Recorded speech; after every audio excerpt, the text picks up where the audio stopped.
कैसे हैं सभी दगड़िए? बढ़िया होंगे। दगड़ियों, उत्तराखंड का जो राजनीतिक परिवेश है उसमें भारतीय जनता पार्टी और कांग्रेस ही प्रमुख रूप से दो राजनीतिक दल हैं जो पक्ष भी हैं और प्रतिपक्ष भी हैं। इन दो दलों के अंदर दो दाजू लोग भी हैं। आजकल दोनों दाजू दूर दराज के भ्रमण में लगे हैं। एक हैं हरदा, दूसरे हैं भगतदा।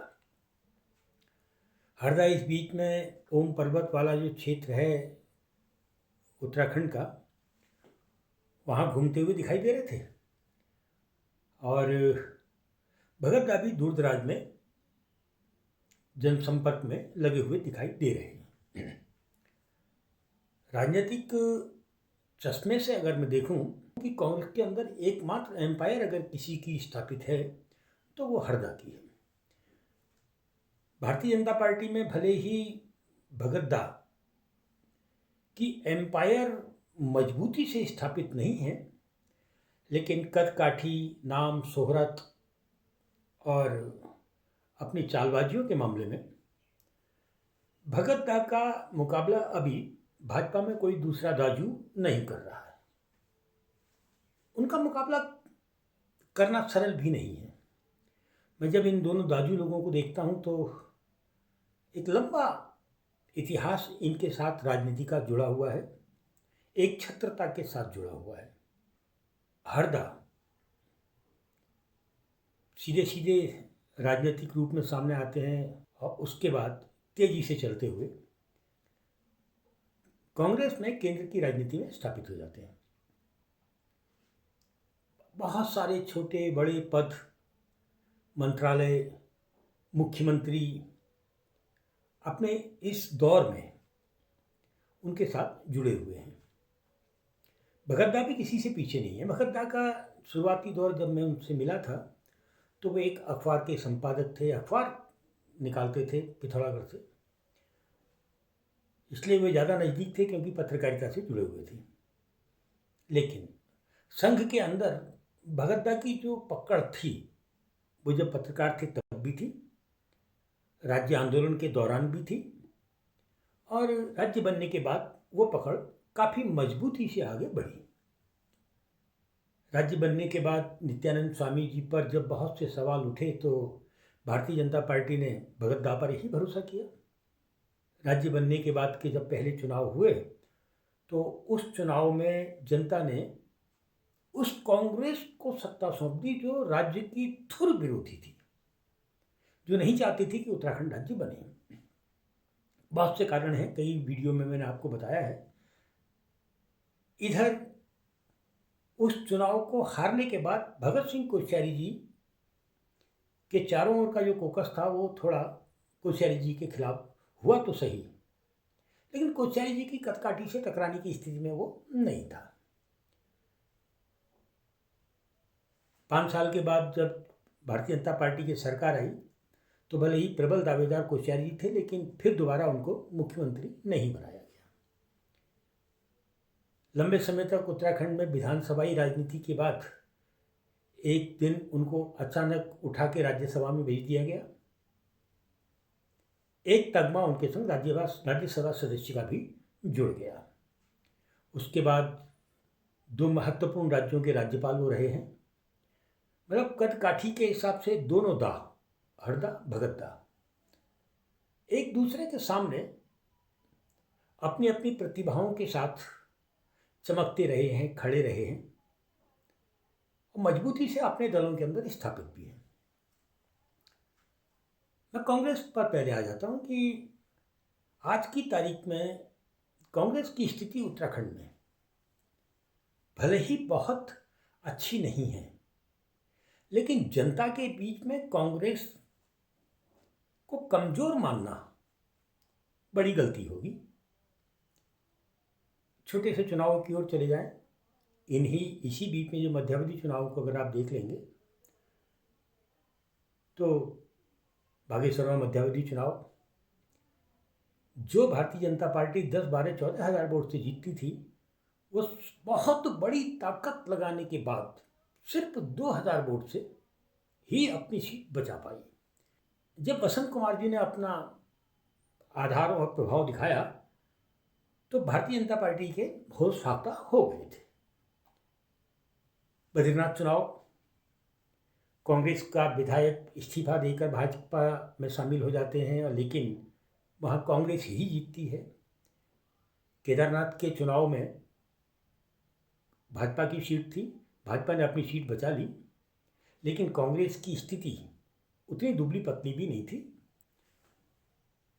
जब जनता में कांग्रेस की स्थिति उतनी कमजोर नहीं है तो विधानसभा के लगातार 2 चुनाव हारना और पार्लियामेंट में लंबे समय से 5 में से 0 सीटों के ओरे धोरे ही कांग्रेस को सरका दिया जाना क्यों है, वाजिब सवाल है।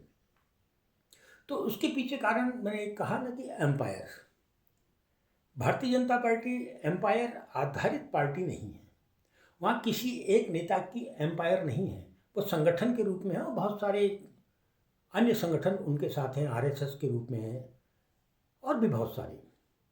कांग्रेस अंदर ही बहुत अधिक धड़ों में खुलेआम दिखाई दे जाती है। वजह है एम्पायर। क्योंकि कोई भी नेता जब किसी संगठन में होता है तो उसके संग 2 दिक्कतें होती हैं, या तो एम्पायर का आदमी बन के रहे या फिर पार्टी का आदमी बन के रहे। और कांग्रेस में जब आदमी विशुद्ध रूप से पार्टी का आदमी बन के रहता है तो वो हाशिए में अपने आप को महसूस करता है, इसमें कोई दो राय नहीं है। थोड़ा सा पीछे चलते हैं।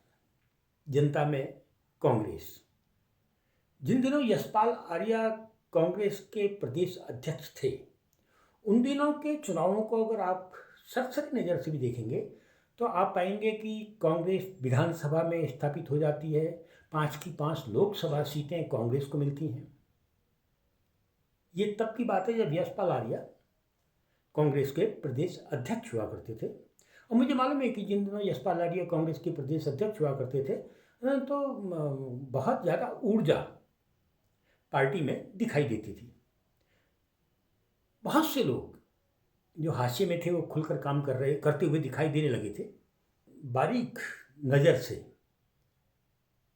यशपाल आर्या संगठन को चलाते हुए दिखे, वो फिर उसके बाद कांग्रेस में दिखाई नहीं दिया। झगड़ियों, जब हरीश रावत की सरकार थी तो कांग्रेस के 1-2 नहीं, दर्जन भर से अधिक ऐसे नेता जो अपने दम पर अपनी सीट निकालने की कुव्वत रखते हैं, कांग्रेस छोड़ के चले गए। लेकिन कांग्रेस ने कभी नहीं सोचा कि आखिर ऐसे दमदार नेता छोड़कर जा क्यों रहे हैं। उल्टा कांग्रेस की ओर में कहा जाता था कि इनका राजनीतिक अंत हो गया, अब तो ये ग्राम प्रधान के चुनाव भी नहीं जीत पाएंगे। चुनाव हुए तब देखा कि स्वयं हरीश रावत जिनके नेतृत्व में ये चुनाव हो रहे थे, वह बहुत बुरी तरीके से हारे। 2 सीटों पर लड़ रहे थे वो विधानसभा में, और दोनों सीटों पर बहुत बड़े अंतर के साथ वो चुनाव हार गए। और जो लोग दर्जन भर से अधिक कांग्रेस को छोड़कर भाजपा में शामिल हुए थे, वे सभी बहुत बड़े बड़े अंतर से चुनाव जीत गए। एक तो वो कदकाठी वाले नेता थे, जनाधार वाले नेता थे, और भारतीय जनता पार्टी में जाने के बाद भाजपा का कैडर भी उनके साथ मिला, तो निश्चित रूप से उनकी जीत तो बड़ी होनी ही होनी थी। कांग्रेस बहुत बहुत अधिक अंतर से चुनाव हारी। 5 साल बीते, फिर नए सिरे से चुनाव हुए, फिर हरदा के ही नेतृत्व में चुनाव लड़े गए और कांग्रेस फिर बहुत बुरी तरीके से चुनाव हार गई। हरीश रावत इस बार सिर्फ 1 सीट पर चुनाव लड़े थे, वहाँ भी हार गए। मैंने आपसे कहा कि जनता में कांग्रेस है। उसके बाद भी हरीश रावत जी 2 विधानसभा चुनाव लड़ते हैं, हार जाते हैं, लोकसभा के चुनाव लड़ते हैं, हार जाते हैं, विधानसभा के चुनाव लड़ते हैं, हार जाते हैं, स्वयं हरीश रावत जी हरदा। तो जनता में जो कांग्रेस है फिर वहाँ दिखाई क्यों नहीं देती। और इसी बिंदु पर कांग्रेस अगर अध्ययन करे तो कांग्रेस की समझ में आ जाएगा कि उत्तराखंड में कांग्रेस को जनता ने सिरे से नकार क्यों दिया है। दगड़ियों, 27 में चुनाव होने वाले हैं और अभी से भारतीय जनता पार्टी ने खुला प्रचार कर दिया है कि कांग्रेस को तो हम कुछ ही सीटों पर समेट देंगे। ये भारतीय जनता पार्टी का प्रचार है, उनको इस प्रकार का प्रचार करना भी चाहिए, क्योंकि राजनीतिक दल अपने विरोधी के खिलाफ अगर नहीं बोलेंगे तो किसके खिलाफ बोलेंगे। लेकिन कांग्रेस की ओर से 2027 को लेकर अभी तक कोई भी रूपरेखा प्रयास सामने दिखाई नहीं दे रहे हैं। संगठन का कोई कार्यक्रम नहीं है ऐसा मजबूत कि जो पूरे पहाड़ में, उत्तराखंड में दिखाई दे, विधानसभाओं में पोलिंग बूथ तक दिखाई दे, नहीं दिख रहा। संगठन को मजबूत करने के लिए जो एक सदस्यता अभियान चलते हैं पार्टियों के अंदर, वहाँ भी कांग्रेस कहीं दिखाई नहीं दे रही। कांग्रेस को अगर ऐसी उम्मीद है कि राहुल गांधी के नाम से हम उत्तराखंड फतह कर लेंगे, तो एक राजनीतिक समीक्षा के आधार पर मुझे लगता है कि शायद वो भ्रम में है।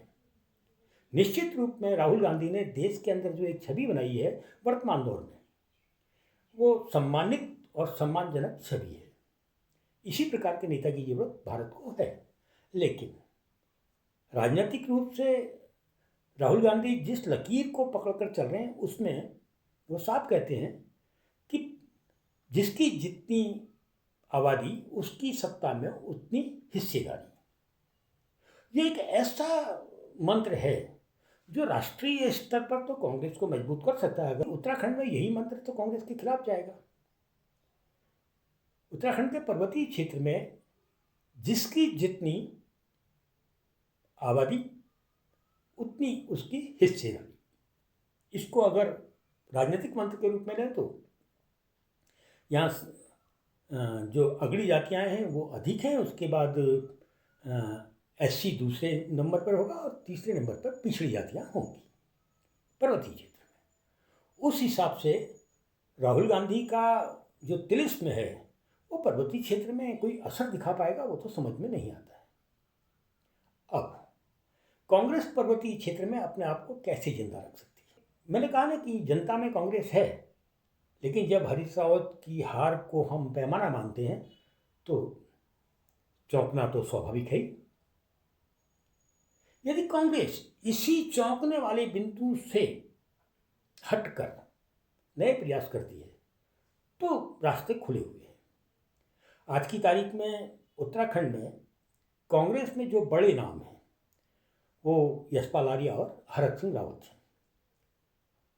यशपाल आर्या जमीन से जुड़ा हुआ एक कार्यकर्ता है जिसने एनडी तिवारी से गुरु दीक्षा ली है, और राजनीति में अगर पितामहों की कभी सूची बनेगी तो एनडी तिवारी का नाम तो स्वतः आएगा ही आएगा वर्तमान दौर की राजनीति में। और जहाँ तक रहा हरक सिंह रावत का सवाल, छात्र जीवन से ही वो अपनी राजनीतिक खुरापातों के लिए तो जाने जाते ही रहे हैं। उसके बाद श्रीनगर हेमवती नंदन बहुगुणा डिग्री कॉलेज में उनकी धमक चमक पहाड़ के लोग जानते हैं, और उसी चमक धमक के साथ तमाम राजनीतिक दलों के अंदर जाना, वहाँ से बाहर आना, मतलब वर्तमान दौर की राजनीति में वो आदमी कूटनीति का तो माहिर है ही। मुझे याद है कि एक बार जब वो बागेश्वर आए थे मीटिंग में, तो नरेंद्रा पैलेस होटल में एक मीटिंग कांग्रेस की थी, तो मेरी उनसे थोड़ी बातचीत हुई, मुलाकात हुई। तो बातचीत में मुझे एहसास हुआ कि वो इस बात को समझ रहे हैं कि मैं बागेश्वर आया हूँ, लेकिन यहाँ जो कांग्रेस है वो पार्टी से अधिक व्यक्ति के लोग हैं, और उनके चारों ओर जो ताने बाने के साथ पहुँचे हैं वो पहले से ही सिखाए पढ़ाए लिखाए घुगाए हैं। लेकिन उसके बाद भी जब उनसे बातचीत हुई तो उन्होंने कहा कि मैं संगठन के काम से बागेश्वर आया हूँ, और जो भी आया हूँ तो संगठन को मजबूत करने के लिए ही काम करूँगा। दूसरे दिन वो बागेश्वर से चले गए थे।